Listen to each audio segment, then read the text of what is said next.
Sejam bem-vindos, este é O Tema é Direito, um programa do curso de Direito da Universidade Franciscana. Mande as suas sugestões de pauta para cbisaia@gmail.com. Esse e-mail está aparecendo aí na parte inferior da sua tela. E nos sugira, querendo convidados, temas específicos, todos eles relacionados ao mundo jurídico, porque este é o foco central deste programa. Meu convidado de hoje, professor Fernando Hoffmann, professor do curso de Direito da Universidade Franciscana. Seja bem-vindo, professor. Muito obrigado, professor Cristiano, em primeiro lugar, pelo convite, né, e pela recepção aqui nessa tarde. Olha, acho que inicialmente é importante, Fernando, te dizer que é uma grande satisfação recebê-lo aqui, justamente pelo fato de que tu foi nosso aluno, depois saiu, né, para fazer mestrado, doutorado e agora retorna como professor. Então é a nossa primeira conversa aqui na TV no Fernando na qualidade de professor do curso de Direito, e eu te confesso que isso é um motivo que nos honra muito e é a prova, né, juntamente com outros colegas teus, de que o trabalho que a gente faz aqui é bem feito. Em primeiro lugar, para mim é uma honra também estar aqui agora como professor do curso de Direito da UFN, né? Já tinha tido a honra de participar contigo desse programa, mas ainda não na condição de professor do curso, e retornar a casa como professor é sempre muito bom, sobretudo para reencontrar a casa numa certa perspectiva do mesmo modo, mas modificada com novos colegas, mas do mesmo modo, porque com a mesma excelência de sempre, principalmente com os mesmos critérios, com a mesma cobrança e com as mesmas exigências, né? Sabe, tu usaste uma palavra Muito bom. interessante, né? Excelência é uma palavra que a gente busca aqui constantemente, é quase uma obsessão deste curso que tem 20 anos, completando 20 anos, perdão, no ano que vem. Atualmente 19, 20 anos no ano que vem.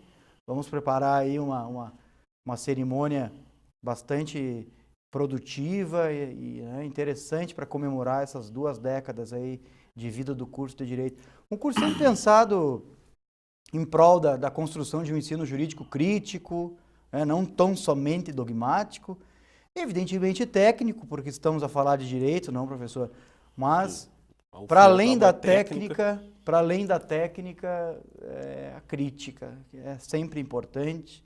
Criar um aluno, né, constituir um aluno que esteja por dentro do que acontece no mundo jurídico e principalmente na relação entre os sistemas infraconstitucionais e o direito constitucional. Por isso que te convidei aqui, então, para a gente falar um pouquinho sobre isso, porque né, sei que tu é expert no assunto, na necessidade da gente inserir cada vez mais no discurso jurídico, quem sabe como ponto de partida e chegada ao direito constitucional.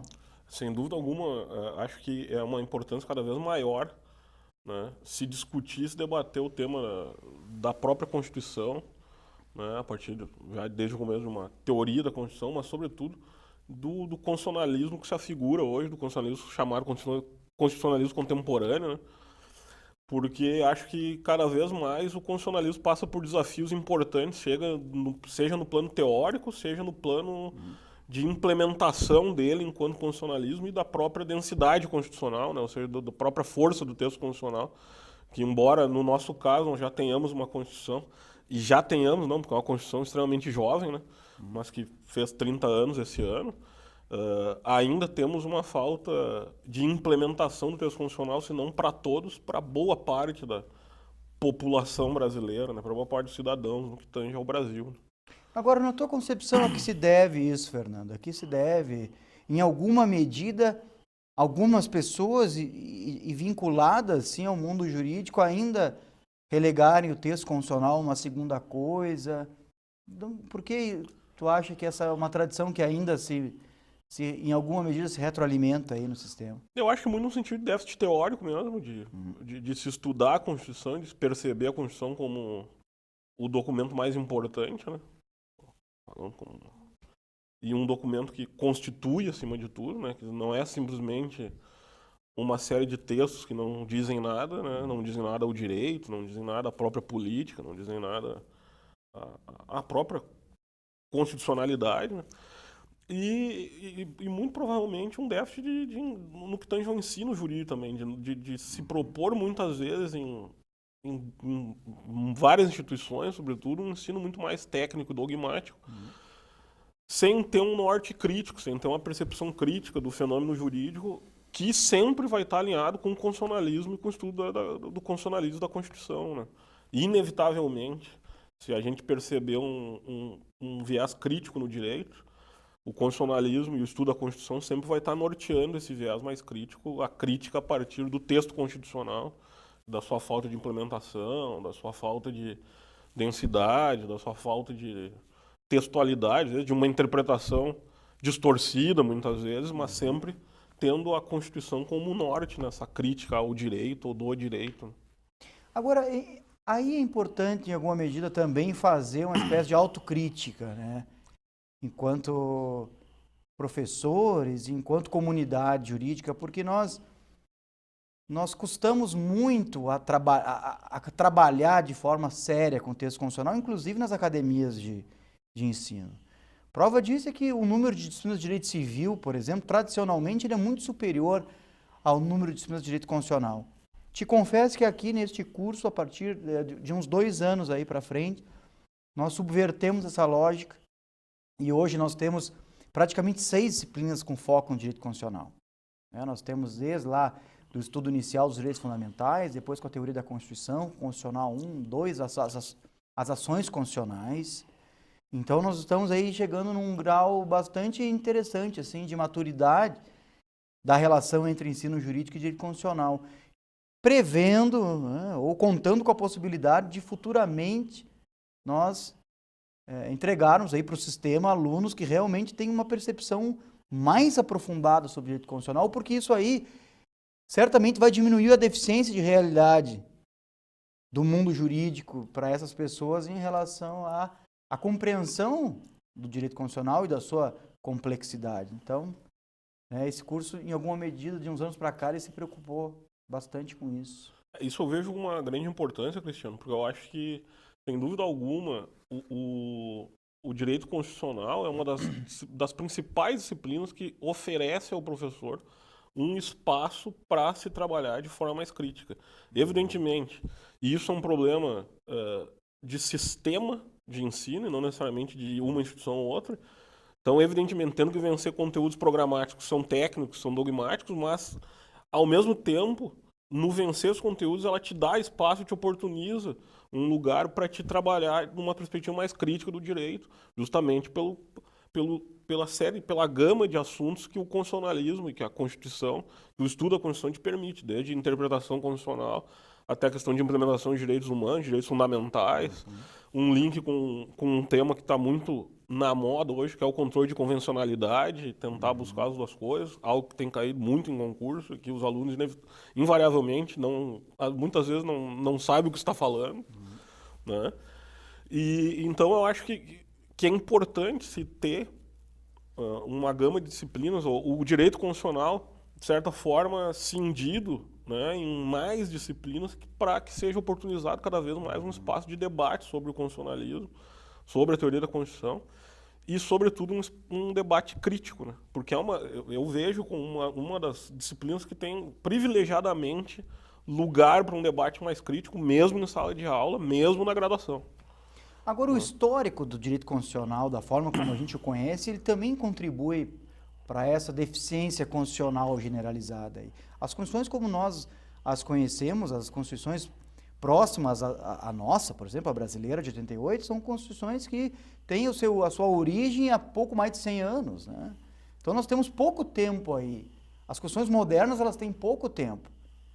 E é interessante explicar isso para o nosso telespectador. Essas primeiras constituições a que nós estamos fazendo referência aí, de Weimar, isso é 1919, né, mais ou menos por ali. 17, isso. Weimar, Constituição Mexicana. Exatamente, são constituições que têm no seu foco central e de forma primeira, vamos dizer assim, né, no histórico do constitucionalismo, justamente a previsão de direitos fundamentais, de direitos individuais, essas primeiras. Né? Algumas já com traços de um social, né, algumas delas sim, com traços mais... Mas esse perfil social é um perfil que atinge a sua maturidade só depois do final da Segunda Guerra Mundial. Sim. Então, nós estamos com um tempo aí reduzido para que realmente esse tipo de projeto... Tu concordas com isso, Fernando? O constitucionalismo atual, como todo, é um constitucionalismo recente, né? O atual, ou seja, no que mais se aproxima da Constituição brasileira. no todo é um constitucionalismo recente. E realmente vai datar, no primeiro momento, do início do século XX, né? E, sobretudo, com uma aproximação muito forte do nosso constitucionalismo, né? A partir aí do final da década de 50, ou no final da década de 40, começo da década de 50, no pós-guerra.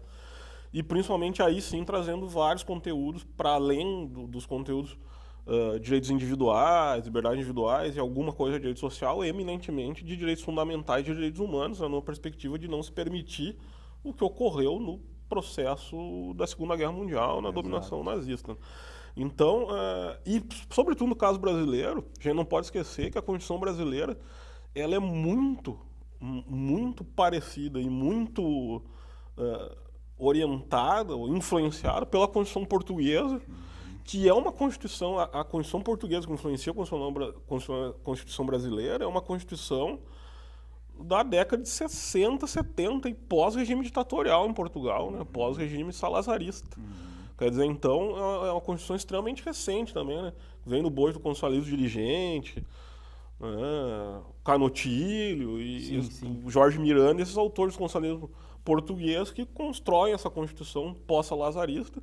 E até pelo Brasil também originar a Constituição de 88 num momento pós-ditatorial também vai se orientar por essa Constituição portuguesa, tendo ela como base, né? Agora, no segundo bloco, eu acho que é interessante a gente, principalmente para o nosso querido telespectador que não é estudante ou não é do mundo jurídico, eu acho que seria interessante a gente trabalhar com aspectos do próprio existencial do direito constitucional. Afinal de contas, o que é o direito constitucional, né? Como carta que estabelece uma série de direitos e garantias. Vamos falar um pouquinho sobre isso para a gente materializar, até porque às vezes o discurso também fica um pouco vazio, a gente fala tanto de direito constitucional, mas quem não é da área fica pensando, mas o que é isso, né? A que isso serve? Vamos falar um pouquinho no segundo bloco, mas antes, precisamos fazer um intervalinho, Fernando. 30 segundos, quando a conversa é boa, o tempo passa rápido, né? 30 segundos a gente já retorna, pode ser? Perfeito. Então, não saia daí, por gentileza, como disse, é super rápido, nós já retornamos.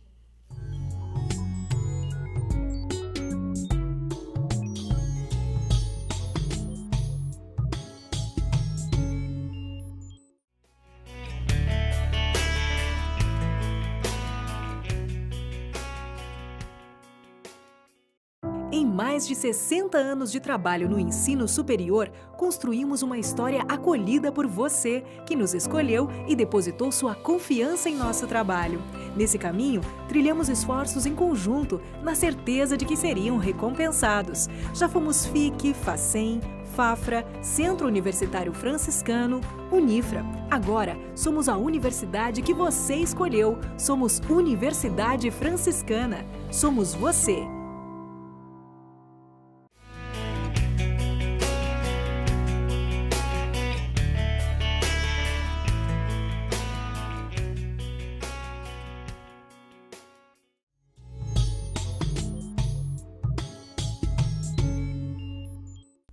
Retornamos com o Tema é Direito de hoje. Este é um programa do curso de Direito da Universidade Franciscana.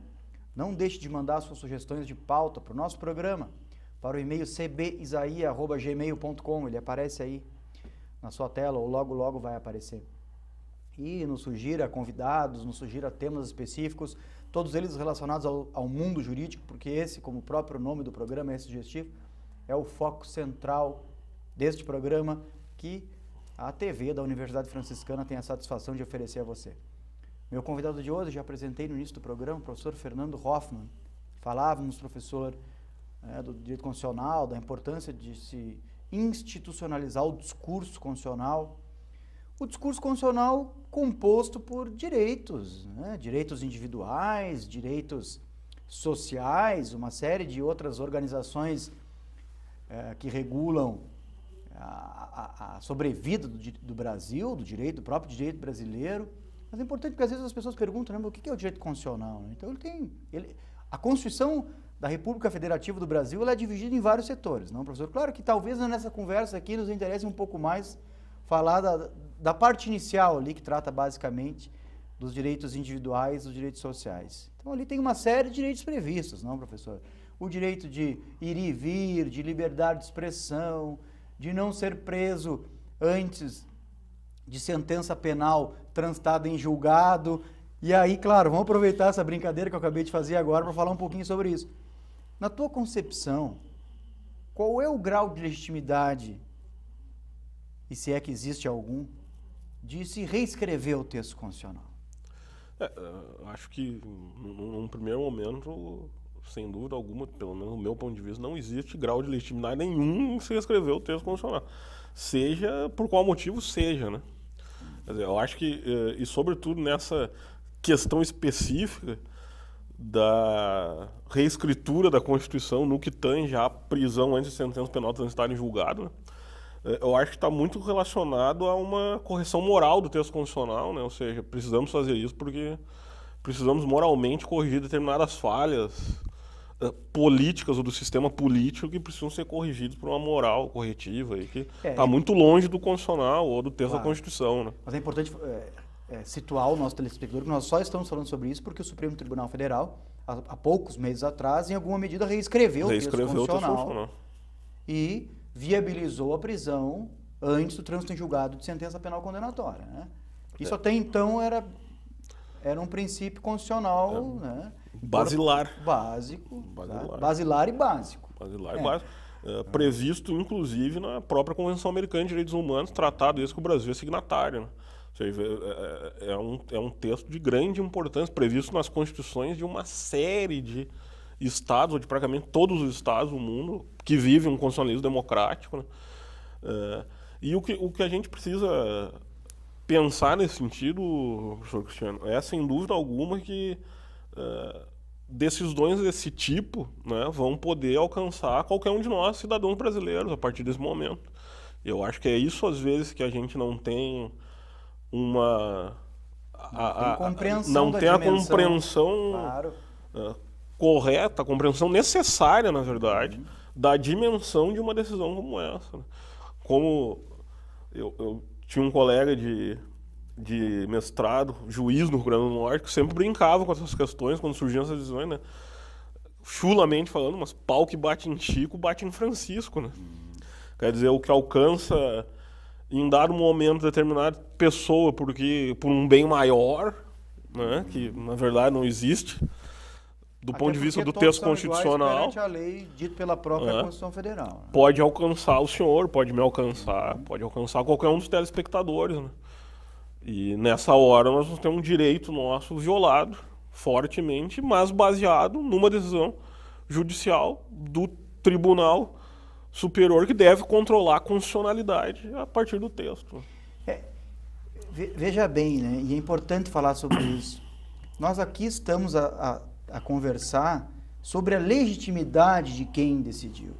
Nós temos que pensar se 11 ministros que compõem o Supremo Tribunal Federal, se eles têm legitimidade otorgada pela Constituição para realizar esse tipo de alteração, de mutação constitucional, tá? De reinterpretação constitucional. É isso que nós temos que discutir. E quem sabe, então, né, sugerir, principalmente para quem não é afeito ao estudo do direito, sugerir a possibilidade de pensar se esse tipo de alteração não deveria partir do parlamento, então, né? Não deveria ser realizado através de instituição de emenda constitucional ou algo do gênero, passando pelo trâmite estabelecido pela própria Constituição Federal. Então, ao fim e ao cabo, a discussão será que o Supremo tem condições legais de instituir esse tipo de posicionamento? É isso que nós temos que pensar aqui. Porque, como tu bem disseste, né, as pessoas acham isso à primeira vista, acham interessantíssimo, porque diminui a impunidade, né, aqueles discursos superficiais. Agora, quando acontece com a gente isso, não, mas agora, né, a gente sente na carne. E, sobretudo, nessa seara que acaba ficando muito próxima, né, que acaba se relacionando diretamente com o direito criminal, né, com o direito penal, e ela acaba se aproximando muito do cidadão. As pessoas não têm dimensão da complexidade. Então, isso aproxima muito o cidadão comum, digamos assim, do direito constitucional, que é tão distante até para o jurista e até para o próprio aluno do direito, porque é um direito mais distante, né? É um direito que não se pratica no dia a dia, né? Para cometer um crime não precisa desejar diretamente, né? Você pode cometer um crime assumindo um risco. Comissivamente. Você pode cometer um crime por culpa, claro, deixando de praticar determinada ação. Então, em algum sentido, é tênue a linha entre Bastante. cometer e não cometer um ilícito penal. E Bastante. vejo que, nesse caso, estamos sujeitos agora à mesma regra. Né? Como se quebrou o princípio da presunção de inocência, que estamos a tratar aqui, isso se quebrou para todo mundo. Pelo menos a priori estamos sujeitos à mesma regra, né? Porque dentro desse pandecisionismo aí, talvez, do Supremo, que a cada dia muda de decisões, acho que também, nesse sentido, nada impede que sejam aplicadas determinadas decisões nesse sentido para determinados casos e não para outros. Dentro de uma perspectiva de, talvez, de interesse público, né? Nunca se sabe o que o STF pode fazer ultimamente no que tange à interpretação da Constituição e à recriação das suas próprias decisões. Né? O que parece, também a toda vista, é que o sistema se deixa permitir que elementos que são extra-jurídicos contaminem o processo decisório. Por exemplo, a moral aí corrigindo o direito, a religião corrigindo o direito, a política corrigindo o direito. Nós não estamos a negar a influência desses ambientes no mundo jurídico, né? Desde que eles sejam pré-estabelecidos. Claro. A competência para realizar esse equilíbrio é do parlamento. Então é importante que se diga isso. A função do juiz, primeira, me parece, é não permitir que esses elementos que são extra-direito contaminem o mundo jurídico a ponto de que se decida para tal ou tal lado. E aí nós podemos alcançar até outras questões que já foram levadas ao STF, algumas já decididas, como, por exemplo, a questão da união homoafetiva, né, da união entre pessoas do mesmo sexo, que, de certa forma, muitos constitucionalistas, como, por exemplo, o Sr. Lênin Streck, vão dizer que é uma matéria de parlamento, para ser decidido pelo parlamento o que foi feito, e não dentro do STF, embora, nesse caso, sem dúvida alguma, uma decisão progressista, Claro. bem-vinda, né, mas que entra naquela questão do decisionismo bom ou ruim, né? O costume é olhar para o resultado, não é olhar Né? para o modo como o resultado foi alcançado. Que é né? importante. E pode ter, porque claro, o resultado pode ser neste caso positivo, mas e nos outros? É o mesmo tribunal que nessa decisão agora sobre a questão da presunção de inocência teve uma decisão nada progressista, muito antes, pelo contrário, extremamente conservadora e retrógrada, no que tange a um princípio constitucional basilar, né? E outra questão importante que tem chegado, né, e que o STF já se decidiu de certa forma, mas ainda não por completo, sobretudo dentro do que boa parte da sociedade civil organizada quer e pretende, eu acho que com legitimidade, né, a questão do aborto, que é outra questão importantíssima, que talvez e muito provavelmente fosse uma questão muito mais afeita a se tratar no parlamento do que na seara do STF, né, do que dentro do STF. Mas pelo judiciário. É isso que nós temos que enfatizar, né, nessa conversa, que a competência para legislar essa matéria é do parlamento, é da Câmara, é do Senado. Há representantes do povo nesses ambientes que, já que eleitos, têm condições de dizer a vontade do povo. Em princípio, a gente explica esse fenômeno mais ou menos por aí, né? Então, claro, também não podemos restringir a atuação do judiciário simplesmente a reproduzir a vontade da lei, né? A gente sabe disso. Mas a interpretação, que é um ato construtivo do judiciário, tem que ser dentro de limites. Me parece que isso é inequívoco dentro de um Estado que se proclama democrático de direito hoje. E me parece, na questão do aborto, que o que o STF podia fazer no que tange a interpretação do Código Penal relativa, de certa forma, foi feito. Agora, o avanço necessário é um avanço muito mais legislativo parlamentar do que um avanço de interpretação jurisprudencial, né? Agora, evidentemente, também a gente encontra a problemática de estar, né, vivenciando também um parlamento que é um tanto quanto conservador e que não tem espaço para discussões mais progressistas. E, inevitavelmente, essas questões acabam desaguando no judiciário, que tem que se pronunciar, que tem que tomar uma medida. Exatamente. É sobretudo que pauta a decisão sobre a questão das uniões homoafetivas. Isso é dito por muitos pensadores, né? Diante das, entre aspas, das deficiências do parlamento, incumbiria então ao judiciário, que em princípio teria mais condições jurídicas de deliberar a respeito dessas matérias, opinar, né? E decidir opinando. É importante, mas é perigoso. Claro, e vejo que isso tudo tem aquela relação com a importância de se levar o direito constitucional a sério, que é o que nós falávamos lá no início do programa, Sem dúvida alguma. e que conduziu a nossa conversa até agora. E diante disso, Fernando, eu gostaria de agradecer imensamente a tua presença aqui, né? Te desejar sorte aí na estada, que seja Obrigado. longa nesta universidade, né? Tenho certeza que vai ser, porque tu é um pesquisador nato, os alunos gostam disso.